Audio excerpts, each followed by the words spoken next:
পুরো ইংল্যান্ড জুড়ে race virus ছড়িয়ে পড়ার প্রায় ২৮ বছর পার হয়ে গেছে। একসময় মানব সভ্যতাকে ধ্বংসের দ্বারপ্রান্তে নিয়ে গিয়েছিল এই জম্বি ভাইরাস। সেই পরিস্থিতিতে যারা বেঁচে গিয়েছিল বর্তমানে তারা এখানের একটি ছোট আইল্যান্ডে বসতি গড়ে তুলেছে। কিন্তু তবুও জীবনের তাগিদে তাদেরকে মেনল্যান্ডে যেতে হয়, যেখানে বিস্তীর্ণ এলাকা জুড়ে হিংস্র জম্বি দিয়ে পরিপূর্ণ। এখানে একবার চলে আসলে বেঁচে ফেরা কঠিন। আজ আমরা দেখব একটি বাচ্চা ছেলে তার অসুস্থ মাকে নিয়ে এই জম্বিদের মাঝে সার্ভাইভ করার অসাধারণ এক গল্প। আর আমি ইতিমধ্যেই এই সিনেমার আগের দুটি পার্ট এক্সপ্লেন করে রেখেছি, আপনারা চাইলে ডিসক্রিপশনে থাকা লিঙ্কে গিয়ে দেখে আসতে পারেন। তো আর কোনো কথা না বাড়িয়ে শুরু করছি আজকের সিনেমা 28 ইয়ার্স লেটার।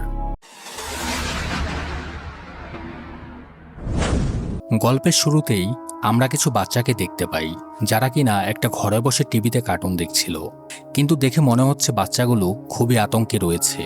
তখনই বাইরে কিছু একটা শব্দ পাওয়া যায়। একজন মহিলা একটি বাচ্চাকে নিয়ে এখানে রেখে যায় এবং সে সবাইকে চুপচাপ শান্ত হয়ে বসে থাকতে বলে এবং এখান থেকে চলে যায়। তার কিছুক্ষণ পরেই একদল জম্বি এসে দরজা ভেঙে ভিতরে ঢুকে সেখানে থাকা সবার উপর আক্রমণ করে। তবে জিমি নামের একটা বাচ্চা কোনো মতে এখান থেকে বের হয়ে তার মায়ের কাছে পালিয়ে যায়। তখন তার মা তাকে দ্রুত তার বাবার কাছে পালিয়ে যেতে বলে, আর এটা বলতে বলতেই পেছন থেকে একটা জম্বি তার উপর আক্রমণ করে। এসব দেখে জিমি আর এক মুহূর্ত দেরি না করে এই জায়গাটা থেকে দৌড়ে পালিয়ে যায় এখানকার একটা চার্চে। জিমির বাবা মূলত এখানেই থাকে এবং সে একজন ধার্মিক ব্যক্তি। জিমি তার বাবাকে ডাকতে ডাকতে চার্চের ভেতর প্রবেশ করে। তখন জিমিকে দেখে জম্বিরা চার্চের ভেতর ছুটে আসতে শুরু করে। সে তার বাবাকে জিজ্ঞেস করে যে এইসব কি হচ্ছে। তখন তার বাবা তাকে জানায় এই সব কিছুই অবধারিত ছিল। জিমি তার বাবাকে বলে তার খুব ভয় লাগছে, তার কাছে মনে হয় তার মা এবং তার বোন এখন আর জীবিত নেই। তবে তার বাবাকে দেখে মনে হচ্ছে সে সবকিছু খুব স্বাভাবিকভাবেই মেনে নিয়েছে। সে তার যিশুর ক্রস লকেটটি তার ছেলে জিমিকে দিয়ে দেয় এবং তাকে এখান থেকে পালিয়ে যেতে বলে। তখন জানালার কাঁচ ভেঙে হিংস্র জম্বিগুলো ভেতরে চলে আসে। জিমি তখন একটা জায়গায় লুকিয়ে পড়লেও তার বাবা নিজের ইচ্ছা জম্বিদের শিকারে পরিণত হয় এবং তাকে দেখে মনে হয় সে হয়তো এটাই চেয়েছিল। জিমি তখন লুকিয়ে লুকিয়ে সবকিছুই দেখতে পায় এবং সে ভয়ে কান্না করছিল। জম্বিগুলো এখান থেকে চলে যাওয়ার পর সে দৌড়ে এখান থেকে পালিয়ে চলে যায়। রেস ভাইরাস যুক্তরাজ্যকে ধ্বংস করে দেয়, তবে সেটা ইউরোপে ঢুকতে পারেনি কারণ সেটাকে তারা প্রতিরোধ করেছিল। তারপর পুরো যুক্তরাজ্যকে আলাদা করে ফেলা হয় যাতে ভাইরাস আর না ছড়ায়, এবং সেখানে যারা বেঁচে ছিল তাদের অন্য কোনো দেশ সাহায্য করতে এগিয়ে আসেনি। তারপর শুরু হবে এই ভাইরাসটি ছড়িয়ে পড়ার 28 বছর পরের গল্প। এখানে আমাদের ইংল্যান্ডের একটা দ্বীপকে দেখানো হয় যেখানে একদল মানুষ নতুন করে বসতি গড়ে তুলেছে। জম্বিদের থেকে বাঁচতে তারা সম্পূর্ণ দ্বীপটি খুব ভালোভাবে সিকিউর করে রেখেছিল এবং এখানে প্রত্যেকেই খুব সুখে শান্তিতে বসবাস করে। এখানে আমরা স্পেক নামে একটা ছেলেকে দেখতে পাই। তার বাবা সকালে তাকে ঘুম থেকে জাগিয়ে তোলে। এখানের মানুষজন ভেড়া পিগ পালনসহ কেউ কেউ আবার মাছ ধরে তাদের মাছ মাংসের চাহিদা মেটায়। বিভিন্ন দরকারে বিভিন্ন জিনিস সংগ্রহ করার জন্য তাদেরকে এই দ্বীপ থেকে মাঝে মধ্যে বাইরে অর্থাৎ ওপারের মেনল্যান্ডে যেতে হয়, যেখানে চারদিকে হিংস্র জম্বি দিয়ে পরিপূর্ণ। তবে বর্তমান পরিস্থিতিতে টিকে থাকতে হলে অবশ্যই সার্ভাইভ করা শেখাটা জরুরি, আর এই জন্য স্পাইক তার বাবার সাথে মেনল্যান্ডে যাবে। সে জন্মের পর কখনোই এই দ্বীপের বাইরে যায়নি এবং তার বাবা মনে করে ছোট থেকে এইসব শেখা উচিত। স্পাইক মনে মনে খুবই এক্সাইটেড ছিল। দুজন একসাথে সকালের নাস্তা ছেড়ে উপরে গিয়ে তার মায়ের সাথে দেখা করে। তার মা কোনো এক ধরনের জটিল রোগে আক্রান্ত, তবে সে এখনও জানে না যে স্পেক তার বাবার সাথে মেনল্যান্ডের শিকারে যাবে। তাকে যখন এই বিষয়টা জানানো হয় সে একদমই রেগে যায়। সে তার হাজব্যান্ডকে অকথ্য ভাষায় গালাগাল দিতে শুরু করে। স্পাইকে তখন তার মাকে শান্ত করে ঘুম পাড়িয়ে তার বাবার সাথে চলে আসে। তখন দুজন তীর ধনুক নিয়ে বেরিয়ে পড়ে তাদের গন্তব্যে, এবং এখানে সবাই তাদের সাহসিকতা দেখে অনেক খুশি, কারণ তার থেকে আর বড় বড় লোকেরাও জন্মের পর থেকে এখনো মেনল্যান্ডে যায়নি। প্রত্যেকে তাকে উৎসাহ দেয়, বীরের মতো সেখানে গিয়ে ফিরে আসতে বলে। তারপর তারা হাঁটতে হাঁটতে চলে আসে তাদের মেন গেটে। সেখানে দায়িত্বে থাকা একজন মহিলা তাদেরকে জানায় স্পাইক এখনও যথেষ্ট ছোট, তবে তার বাবা সে মনে করে তার ছেলে যথেষ্ট সাহসী এবং সব ধরনের পরিস্থিতি মোকাবেলা করার ক্ষমতা তার রয়েছে। সে মহিলা তাদেরকে জানিয়ে দেয় যথাসময়ের মধ্যে এখানে ফিরে আসতে। তারা যদি মেনল্যান্ডে গিয়ে আর কখনো ফিরে না আসে তবে সেখানে কেউ তাদেরকে খুঁজতে যাবে না এবং তাদেরকে মৃত বলেই গণ্য করা হবে। মেনল্যান্ডে তাদের দায়িত্ব সম্পূর্ণ নিজেদের। তারপর তারা তাদের আইল্যান্ডের দরজাটি খুলে দেয়। আমরা দেখতে পাই মেনল্যান্ডে যাওয়ার জন্য এখানে সরু একটি রাস্তা রয়েছে। বাবা ছেলে মিলে সেই রাস্তা ধরে হাঁটা শুরু করে। তবে তাদের সন্ধ্যা হওয়ার আগেই, অর্থাৎ জোয়ার আসার আগে এখানে ফিরতে হবে, কেননা এই রাস্তাটি জোয়ার এবং ভাটার মাধ্যমে জেগে ওঠে, আবার তলিয়ে যায়। স্পেক তার বাবাকে বলে জোয়ারের সময় তারা তো চাইলে সাঁতরে তাদের দ্বীপে ফিরে যেতে পারবে। তখন তার বাবা জানায় সামান্য দূরত্ব হলেও এই স্থানে প্রচণ্ড স্রোতের প্রবাহ রয়েছে, যা তাদেরকে টেনে সমুদ্রের তলদেশে নিয়ে যাবে, এবং এটা করতে গেলে তাদের মৃত্যু প্রায় নিশ্চিত। হাঁটতে হাঁটতে তারা মেনল্যান্ডে প্রবেশ করে। এই জায়গাটা স্পেকের কাছে দারুণ মনে হয়, কারণ সে জন্মের পর এত বড় বিস্তীর্ণ ভূমি কখনোই দেখেনি। তারপর তারা জঙ্গলের আরও গভীরে প্রবেশ করে। তখন তারা একটা স্লো জম্বিকে তাদের সামনে দেখতে পায়, যারা একদমই ধীর গতির। সে মাটি থেকে কেঁচো পোকা ধরে ধরে খাচ্ছিল। তবে তার বাবা আগে থেকেই জানে এই ধরনের জম্বিরা দলবদ্ধভাবে বসবাস করে, তার মানে আশেপাশে আরও অনেক রয়েছে। তখন সে স্পাইককে তার তীরটা সোজা সে জম্বিটার ঘাড় বরাবর মারতে বলে। তারা যখন এই জম্বিটাকে নিয়ে ব্যস্ত ছিল, তখন পেছন থেকে অন্য একটা স্লো জম্বি তাদের দিকে আসতে থাকে। তবে ততক্ষণে তারা সতর্ক হয়ে গিয়েছিল। স্পাইক এবং তার বাবা মিলে জম্বিগুলোকে মেরে সেখান থেকে চলে আসে। জঙ্গলের ব্রিজ পার হয়ে তারা একটা জায়গায় বিশ্রাম নেওয়ার জন্য থামে। তারপর তারা আবারও পথ চলতে শুরু করে। সামনে বিশাল বড় একটা হরিণের পাল তাদের সামনে দিয়ে দৌড়ে চলে যায়। এই দৃশ্যটি তাদের কাছে অসম্ভব সুন্দর বলে মনে হয়। পাশে একটি পরিত্যক্ত বাড়ি তাদের চোখে পড়ে। তারা তখন ধীরে ধীরে সে বাড়ির ভেতর প্রবেশ করে এবং সেখানে থাকা প্রয়োজনীয় জিনিসপত্রগুলো সংগ্রহ করতে শুরু করে। তখন পাশের ঘরে তারা কোনো কিছুর উপস্থিতি টের পায়। সেখানে গিয়ে তারা দেখে একটা মানুষকে উল্টো করে ঝুলিয়ে রাখা হয়েছে এবং একটা কাক তার শরীর থেকে মাংস ছিঁড়ে ছিঁড়ে খাচ্ছে। কেউ হয়তো এই মানুষটাকে তার অপরাধের শাস্তি দিয়েছে এবং তার শরীরে জিমি নামে একটা নাম লেখা রয়েছে। যে তাকে শাস্তি দিয়েছে হয়তো এটা তারই নাম। একটু পরে সে ঝুলে থাকা মানুষটা নড়াচড়া করতে শুরু করে। তারা বুঝতে পারে বর্তমানে সে সংক্রামিত। সে তখন স্পাইককে তাকে মেরে ফেলতে বলে, তবে স্পাইক কোনোভাবে এটা করতে সাহস পাচ্ছিল না। নড়াচড়া করতে করতে একটা সময় সে জম্বিটা দড়ি ছিঁড়ে নিচে পড়ে যায়। তখন স্পাইক মারার আগেই তার বাবা জম্বিটাকে মেরে ফেলে। এখান থেকে বের হয়ে তারা আবার হাঁটা শুরু করে। সামনে তারা একটি হরিণের ছিন্ন ভিন্ন দেহ মাটিতে পড়ে থাকতে দেখে, যার নাড়িভুড়িগুলি দেখা যাচ্ছিল, এবং একটি হরিণের মাথাকে খুবই বিকৃতভাবে গাছের মধ্যে ঝুলিয়ে রাখা হয়েছে। তার বাবা বুঝতে পারে এটা আলফার কাজ। আলফা হচ্ছে এক ধরনের অ্যাডভান্স জম্বি, যাদের রয়েছে দুর্দান্ত গতি এবং গায়ে প্রচুর শক্তি। এদেরকে মারাটা খুব কঠিন ব্যাপার, কারণ এই আলফা জম্বিগুলো তাদের মস্তিষ্ক দিয়ে চিন্তা করতে পারে। স্পাইকের বাবা প্রচুর ভয় পেয়ে যায় এবং দ্রুত তাদের দ্বীপের দিকে ফেরত যেতে থাকে। জঙ্গলের ভেতর থেকে বের হয়ে তারা খোলা প্রান্ত ধরে হাঁটা শুরু করে। হঠাৎ করে দূরে তাকিয়ে তারা থেমে যায়, কারণ একদল আলফা জম্বি তাদের দিকে আসছিল। তাদের সাথে রয়েছে একজন আলফা লিডার। তারা দ্রুত পুনরায় জঙ্গলের ভেতরে দৌড়াতে শুরু করে। তখন সে জম্বিগুলো তাদের পিছু তাড়া করে। জম্বিগুলোকে দেখে বোঝা যাচ্ছিল যে তারা আসলে কতটা হিংস্র। যেতে যেতে তারা কিছু জম্বিকে মারলেও তারা সংখ্যায় অনেক বেশি ছিল। বাবা ছেলে দৌড়ে সামনে থাকা একটি পরিত্যক্ত ঘরের ভেতর ঢুকে একটা নির্দিষ্ট স্থানে লুকিয়ে পড়ে, যাতে জম্বিগুলো তাদের খুঁজে না পায়। তবে সূর্য ডুবে চারদিকে অন্ধকার নেমে আসলেও সে আলফা জম্বিটা তাদের রাস্তা ধরে তখনও দাঁড়িয়েছিল, যে কারণে তারা এখান থেকে বের হতে পারছিল না। এমনকি তাদের তীরও শেষ হয়ে গিয়েছিল। আর এক একটা আলফা জম্বিকে মারতে হলে প্রায় 10-12টার মতো তীর তাদের শরীরে বসাতে হয়। অন্যদিকে জোয়ারে তাদের দ্বীপে যাওয়ার রাস্তাটিও তলিয়ে যাচ্ছিল।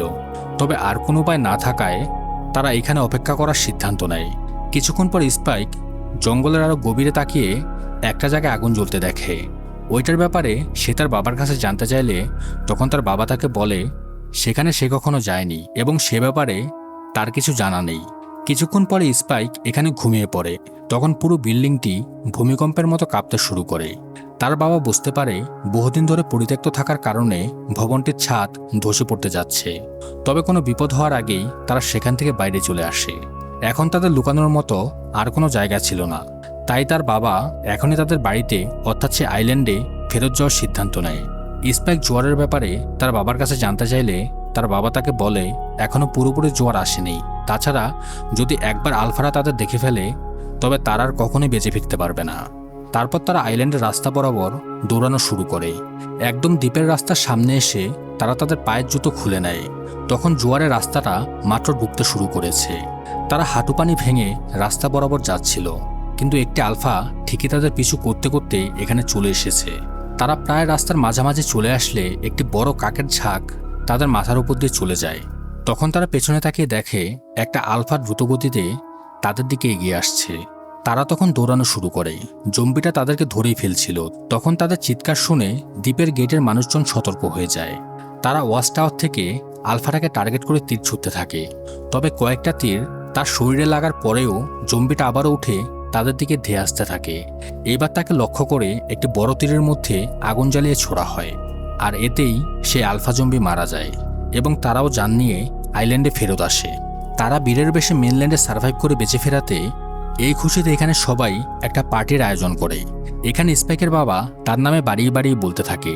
সে সবাইকে বলে তারা স্পাইকের জন্যই বেঁচে ফিরতে পেরেছে, সে একাই 8 জন জম্বিকে মেরেছে। সবাই তখন স্পাইকের উপর ভীষণ খুশি হয়।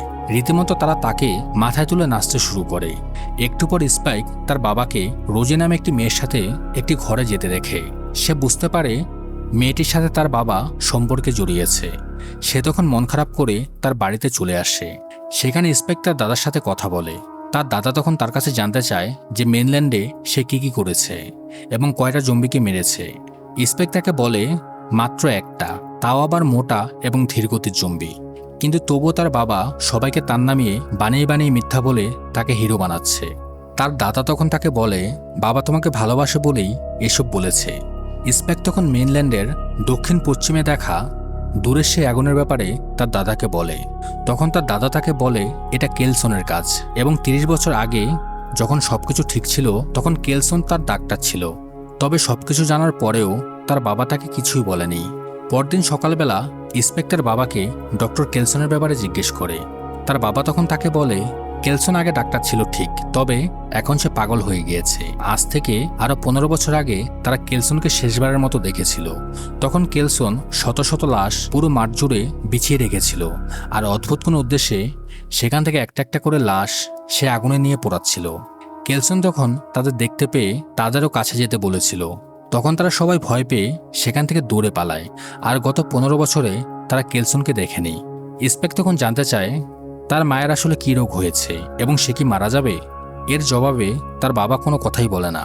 স্পাইক তখন বলে মা মারা গেলে সে কি রোজির সাথে থাকবে। এটা শুনে তার বাবা রেগে তার গালে একটা চর বসিয়ে দেয়। স্পাইক তখন কান্না করতে করতে তার মায়ের কাছে চলে আসে। তখন তার মা তীব্র মাথা ব্যথায় কাতরাচ্ছিল।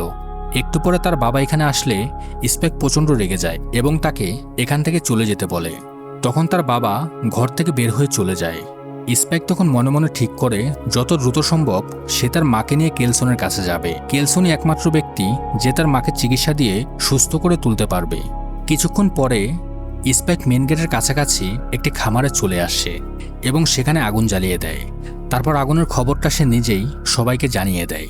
মেন গেটের দায়িত্বে থাকা সবাই তখন আগুন নেভাতে ব্যস্ত হয়ে পড়ে, আর এই সুযোগে স্পাইক তার মা আইলাকে নিয়ে দ্বীপের সরু রাস্তা পার হয়ে মেনল্যান্ডে চলে আসে। জঙ্গল পাহাড় পাড়ি দিয়ে তারা ছুটে চলে কেলসনের আস্তানার দিকে। হেঁটে হেঁটে তারা ক্লান্ত হয়ে পড়লে তাদের সামনে থাকা একটা দুর্গের নিচে তারা রাত কাটানোর সিদ্ধান্ত নেয়। সেখানে শুয়ে শুয়ে মা ছেলে মিলে কিছু ভালো সময় কাটায়। তারপর মাকে ঘুমিয়ে রেখে স্পাইক একটা জায়গায় বসে পাহারা দিচ্ছিল, কিন্তু ক্লান্ত থাকায় সেও সেখানে ঘুমিয়ে পড়ে। তখন একটা স্লো জম্বি ধীরে ধীরে তাদের দিকে আসতে শুরু করে। স্পাইক একদমই ভেবর ঘুমেছিল, আর সে জম্বিটা তার খুব কাছাকাছি চলে এসেছে। জম্বিটা তার শরীরের উপর থেকে তার ঘাড়ে কামড় দিয়ে ফেলবে। তখন আচমকাই সকালে তারা জেগে ওঠে এবং পাশে সে জম্বিটা মরে পড়ে আছে। তারা দুজনে কিছুই বুঝতে পারে না যে কিভাবে জম্বিটা এখানে আসলো, আর তাকে মারলই বা কে। তখন আমাদের একটা ফ্ল্যাশব্যাক দেখানো হয়। রাতের বেলা যখন জম্বিটা স্পাইকের ঘাড়ে প্রায় কামড় দিয়ে দিয়েছিল, তখন তার মা আইলা জম্বিটার মাথায় কাপড় দিয়ে আটকে দেয়ালে আঘাত করতে করতে মেরে ফেলে। তবে তার স্মৃতিশক্তি বর্তমানে এতটাই খারাপ হয়ে গেছে যে রাতে কি হয়েছিল সে সব ভুলে গেছে। সবকিছু বাদ দিয়ে তারা পুনরায় তাদের গন্তব্যে যেতে থাকে।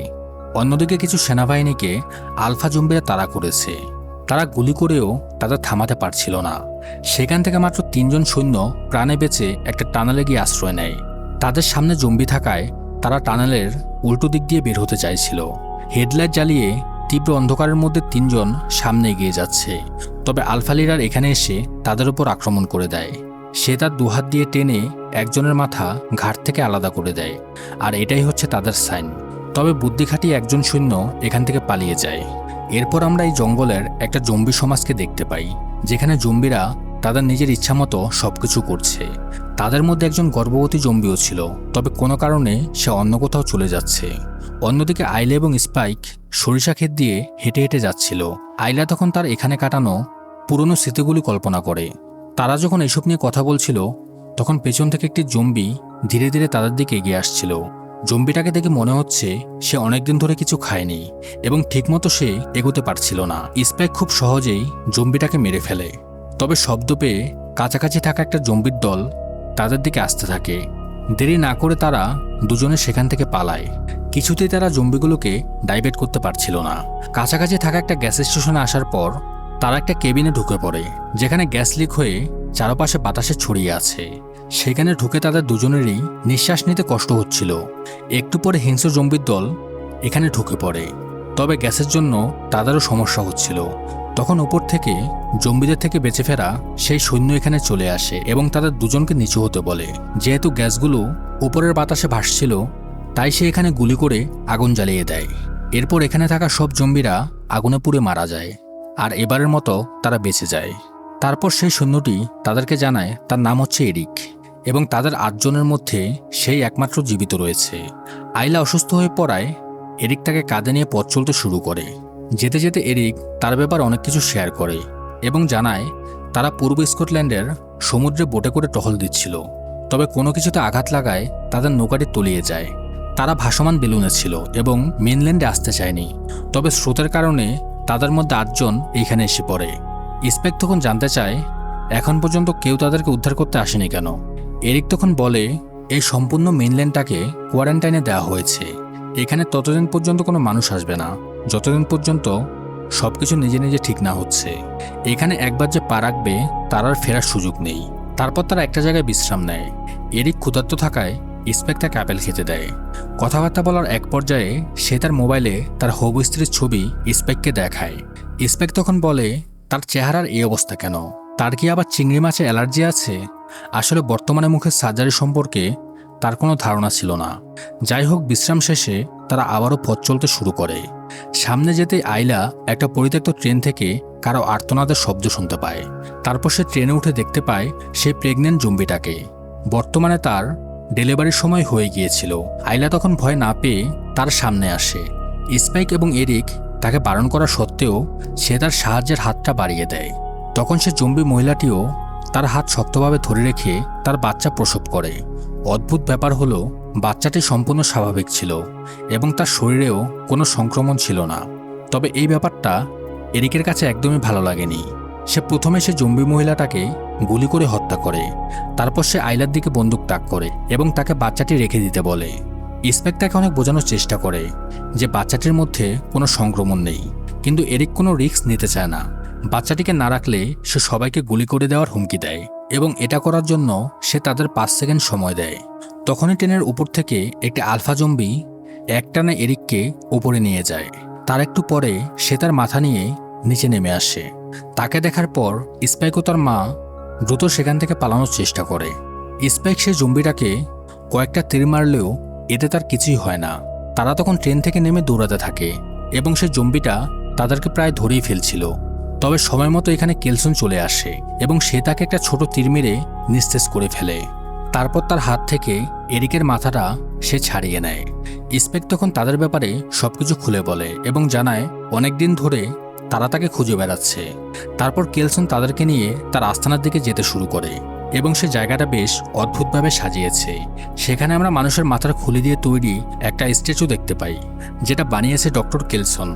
এই ভাইরাসে যারা যারা মারা গিয়েছে তাদের স্মারক হিসেবে কেলসন এটা তৈরি করেছে। সে তখন এরিকের মাথাটি আগুনে পুড়িয়ে খুলি তৈরি করে এবং স্পাইককে বলে সেখানে তার জন্য একটা জায়গা বেছে নিতে। রাতের বেলা কেলসন আইলার শরীর বিভিন্ন পরীক্ষা করে দেখছিল। সবকিছুর পরে সে বুঝতে পারে তার আসলে ক্যান্সার হয়েছে, যা বর্তমানে তার মাথা থেকে পা পর্যন্ত পুরো শরীরে ছড়িয়ে পড়েছে। এ কারণেই তার স্মৃতিশক্তি লোপ পেয়েছে। স্পেক তখন কেলসনকে অনুরোধ করে যেভাবে হোক তার মাকে বাঁচিয়ে তুলতে, তবে তার কিছুই করার নেই, খুব শীঘ্রই সে মারা যাবে। কিন্তু এসব যেন স্পেক কোনোভাবেই মেনে নিতে পারছিল না। তখন তার মা তাকে শান্ত করে এবং সেই ছোট বাচ্চাটাকে তার কুলে দেয়। আইলার কাছে সুযোগ রয়েছে শান্তিতে দুনিয়া ত্যাগ করার। তখন ডাক্তার কেলসন তাকে একটা ইঞ্জেকশন দিয়ে চিরতরে শান্তিতে ঘুম পাড়িয়ে দেয়। তারপর লাশটা পুড়িয়ে আইলার মাথার খুলিটা স্পেকের সামনে রাখে এবং তার জন্য একটা সেরা জায়গা বেছে নিতে বলে। স্পেক তখন সেই স্তম্ভের একদম উপরে উঠে তার মায়ের মাথার খুলিটা রেখে দেয়। কষ্ট হলেও সে তখন সত্যিটা মেনে নেয়।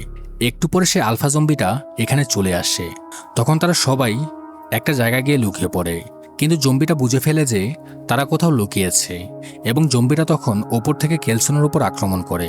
তবে সময় মতো স্পাইক কেলসনের পকেট থেকে ইঞ্জেকশন বের করে তাকে নিঃশেষ করে ফেলে। ফলে কেলসন বেঁচে যায় এবং সে তখন স্পাইককে বলে এখানে পরিবেশে ছোট বাচ্চাটা নিয়ে তার থাকা একদমই উচিত হবে না, তাই তার বাড়ি ফিরে যাওয়া উচিত। তখন স্পাইক বাচ্চাটাকে নিয়ে বের হয়ে যায় তার বাড়ি অর্থাৎ সেই আইল্যান্ডের উদ্দেশ্যে। দীর্ঘ রাস্তা পাড়ি দিয়ে সে সেখানে পৌঁছে যায়। এরপর 28 দিন পরে আমরা দেখতে পাই স্পাইক এখনও জঙ্গলে সার্ভাইভ করছে। সেদিন সে শুধু বাচ্চাটিকেই আইল্যান্ডে রেখে এসেছিল, সাথে তার বাবার উদ্দেশ্যে একটা চিঠিও দিয়েছিল যেখানে লেখা ছিল তার বাবা যেন আর কখনোই তাকে না খোঁজে। সে যখন পুরোপুরি প্রস্তুত হবে তখন সে নিজে থেকেই ফিরে আসবে, আর সে যেন এই বাচ্চাটির খেয়াল রাখে। এবং সে এই বাচ্চাটির নাম দেয় আইলা, মানে তার মায়ের নাম। তবে এই ব্যাপারটা তার বাবার মানতে খুব কষ্ট হচ্ছিল। যাই হোক, এদিকে মেইনল্যান্ডে স্পেকের উপর একটা জম্বির দল তাড়া করে। সে তখন সামনের রাস্তা ধরে দৌড়াতে থাকে। তবে কিছু দূর গিয়ে সে দেখতে পায় রাস্তাটা বন্ধ রাখা হয়েছে। সে তখন তীর দিয়ে সামনে থাকা জম্বিটাকে মেরে ফেলে এবং এখানে আমরা একজন লোককে দেখতে পাই, তার সাথে পুরো একটা টিম রয়েছে। তখন তারা সবাই খুব দক্ষতার সাথে এখানে আসা প্রত্যেকটা জম্বিকে মেরে ফেলে এবং এটা যেন তাদের কাছে খুবই সাধারণ ব্যাপার। তখন আমরা জানতে পারি এই লোকটার নাম হচ্ছে জিমি। তার গলায় একটা ক্রস ঝুলানো রয়েছে। আমরা বুঝতে পারি এটা সেই ছেলেটা যাকে সিনেমার শুরুতে দেখানো হয়েছিল এবং এই ক্রসটা তার বাবা তাকে দিয়েছিল। সে স্পাইককে তার নিজের দলে রেখে দেয়। এরপর এই দৃশ্য দেখিয়ে সিনেমাটি এখানে শেষ হয়। এই সিনেমাটির বেশ কিছু দৃশ্য আইফোন দিয়ে রেকর্ড করা হয়েছিল, যার বেশ কিছু ছবিও সোশ্যাল মিডিয়ায় ভাইরাল হয়েছিল। এটা করার কারণ হলো যাতে দর্শকদের কাছে দৃশ্যগুলো একদম বাস্তব মনে হয়, যেমনটা আমরা এই সিনেমার পার্ট 1 অর্থাৎ 28 ডেজ লেটার সিনেমায় দেখেছিলাম। একদম র ফুটেজগুলো সেখানে ব্যবহার করা হয়েছে। এনিওয়ে, আমি অলরেডি এই সিনেমার আগের দুটো পার্ট এক্সপ্লেন করে রেখেছি। যদি ভালো লাগে ডেসক্রিপশনে থাকা লিঙ্কে গিয়ে দেখে আসতে পারেন। আর অবশ্যই আমাদের চ্যানেলটি সাবস্ক্রাইব করুন এবং সবসময় আমাদের পাশেই থাকুন। ধন্যবাদ সবাইকে। দেখা হচ্ছে পরের ভিডিওতে।